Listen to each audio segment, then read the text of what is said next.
Hi എല്ലാവർക്കും പുതിയ വീഡിയോയിലോട്ട് സ്വാഗതം. അപ്പോൾ ഇന്ന് നമ്മൾ സാമ്പാർ റൈസ് ആണ് ഉണ്ടാക്കാൻ പോകുന്നത്. ഒരു വെറൈറ്റി ആയിട്ടുള്ള ലഞ്ചാണ്. അതിന് വേണ്ടിയിട്ട് ഒരു അര കപ്പ് അരി എടുത്തിട്ടുണ്ട്. പൊന്നി ബോയിൽഡ് റൈസ് ആണ് ഞാൻ എടുത്തിരിക്കുന്നത്. പെട്ടെന്ന് വേവുന്ന ഏത് അരി വേണമെങ്കിലും എടുക്കാം. പിന്നെ അര കപ്പ് തുവരപ്പരിപ്പ് എടുത്തിട്ടുണ്ട്, സാമ്പാറിനൊക്കെ ഇടുന്ന പരിപ്പ്. അത് നന്നായിട്ട് കഴുകിയതിന് ശേഷം ഒരു 2.5 കപ്പോളം വെള്ളം ഒഴിക്കുക. വെള്ളം കുറച്ച് കൂടിയാലും കുഴപ്പമില്ല. ഇനി ഇതിലോട്ട് ഒരു 1/4 ടീസ്പൂൺ മഞ്ഞൾപ്പൊടി ഇടുക. പിന്നെ ആവശ്യത്തിനനുസരിച്ചിട്ടുള്ള ഉപ്പ് ഇടുക, നമുക്ക് ചോറിനും വേണ്ടിയിട്ടുള്ളത്. അതിനുശേഷം ഒന്ന് ഇളക്കിയിട്ട് നമ്മൾക്ക് മീഡിയം ഫ്ലെയിമിൽ വെച്ചിട്ട് 4 വിസിലാണ് വെക്കേണ്ടത്. ഇനി നമ്മൾക്ക് ഇതിലോട്ട് വേണ്ടിയിട്ടുള്ള പച്ചക്കറികൾ ക്യാരറ്റ് 1 എണ്ണം വേണം, പിന്നെ വെളുത്തുള്ളി 2-3 എണ്ണം എടുക്കാം, പിന്നെ കുഞ്ഞുള്ളി ഒരു 4 എണ്ണം, പച്ചമുളക് ഒരു 3 എണ്ണം എടുക്കാം, പിന്നെ വേണ്ടത് കറിവേപ്പില, അത് ആവശ്യത്തിനുള്ളത് എടുക്കാം, പിന്നെ മുരിങ്ങക്കായ ഒരെണ്ണം ഒരു 4-5 ചെറിയ പീസാക്കിയിട്ട് എടുക്കാം, പിന്നെ ഒരു മീഡിയം സൈസ് തക്കാളി ചെറുതായിട്ട് അരിഞ്ഞത്, ഒരു 2-3 ബീൻസ് എടുക്കാം, പിന്നെ ഒരു ഉരുളക്കിഴങ്ങ്, മല്ലിയില കുറച്ച്. അപ്പം ഇത്രയും പച്ചക്കറികളാണ് നമുക്ക് വേണ്ടത് ഇതിന് വേണ്ടിയിട്ട്. ഇനി നമ്മളൊരു പാത്രം അടുപ്പത്ത് വെച്ചിട്ട് അതിലോട്ടൊരു 2 ടീസ്പൂണോളം എണ്ണ ഒഴിക്കുക. ഏതെണ്ണ വേണമെങ്കിലും ഉപയോഗിക്കാം. അതിനുശേഷം അതിലോട്ട് കറിവേപ്പില ഇടുക, പിന്നെ കുഞ്ഞുള്ളിയും അതുപോലെ വെളുത്തുള്ളിയും കൂടി ഇട്ട് അരിഞ്ഞു വെച്ചതും കൂടെ ചേർക്കുക. പച്ചമുളകും ചേർത്തിട്ട് നമ്മളൊന്ന് വഴറ്റിയെടുക്കുക. ഇത് നന്നായിട്ട് മൂക്കുന്നത് വരെയാണ് വഴറ്റിയെടുക്കേണ്ടത്. ഇനി ഇതിലോട്ട് മഞ്ഞൾപ്പൊടി 1/4 ടീസ്പൂൺ ചേർക്കുക, മല്ലിപ്പൊടി ഒരു 1/2 ടീസ്പൂൺ ചേർക്കുന്നുള്ളൂ, മുളക് പൊടിയും 1/2 ടീസ്പൂൺ ചേർക്കുന്നുണ്ട്, കായം ഒരു 1/4 ടീസ്പൂൺ ചേർക്കുന്നുണ്ട്, പിന്നെ 2 ടേബിൾ സ്പൂണാണ് സാമ്പാർ പൊടി ചേർക്കുന്നത്.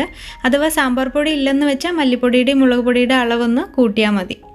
ഇനി ഇതൊന്ന് നന്നായിട്ടൊന്ന് വഴറ്റിയെടുക്കുക.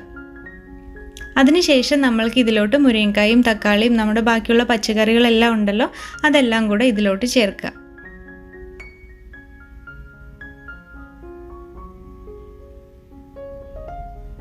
ഇനി ഇതൊന്ന് നന്നായിട്ടൊന്ന് മിക്സ് ചെയ്യുക. പിന്നെ ഇതിലോട്ട് ആവശ്യത്തിനുള്ള ഉപ്പ് മാത്രം ഇടുക. നമ്മൾക്ക് ഈ പച്ചക്കറികൾക്ക് വേണ്ടി മാത്രമുള്ള ഉപ്പ് ഇട്ടാൽ മതി.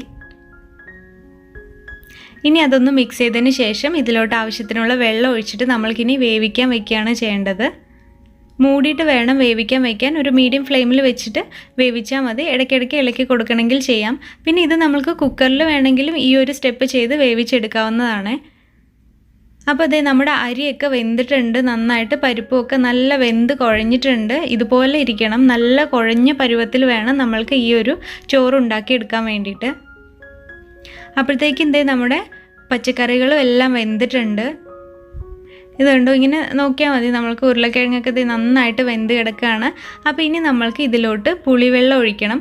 പുളി ആദ്യം തന്നെ കുതിർത്തിടണേ. ഒരു നെല്ലിക്ക അളവിലുള്ള പുളിയാണ് എടുത്ത് കുതിർത്തിടേണ്ടത്.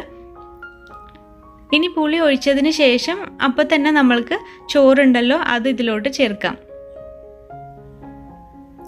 എല്ലാം ചേർത്തതിന് ശേഷം പിന്നെ ആവശ്യത്തിന് കുറച്ചുകൂടെ ഒന്ന് വെള്ളം വേണമെങ്കിൽ ഒഴിക്കാവുന്നതാണ്. കാരണം ഇത് കുറച്ചുകൂടെ ഒന്ന് ലൂസായിട്ടിരിക്കണം നമ്മൾക്ക് സാമ്പാർ റൈസ് എന്ന് പറയുമ്പം.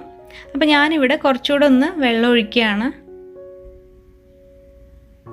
ഇനി നമ്മൾക്ക് ഇതിലോട്ട് ഒരു ടീസ്പൂണോളം നെയ്യ് ഒഴിക്കുക. പിന്നെ മല്ലിയിലയും കൂടെ അരിഞ്ഞു വെച്ച് ഇട്ടിട്ട് പിന്നെ ഒന്ന് മൂടി വെച്ച് മീഡിയം ഫ്ലെയിമിൽ അല്ലെങ്കിൽ ലോ ഫ്ലെയിമിൽ വെച്ചിട്ട് ഒന്ന് നന്നായിട്ട് തിളപ്പിച്ചെടുക്കണം. പുളിയൊക്കെ ഒഴിച്ചിട്ട് നന്നായിട്ടൊന്ന് തിളയ്ക്കുന്ന വരെ വെയിറ്റ് ചെയ്യുകയാണ് ചെയ്യേണ്ടത്.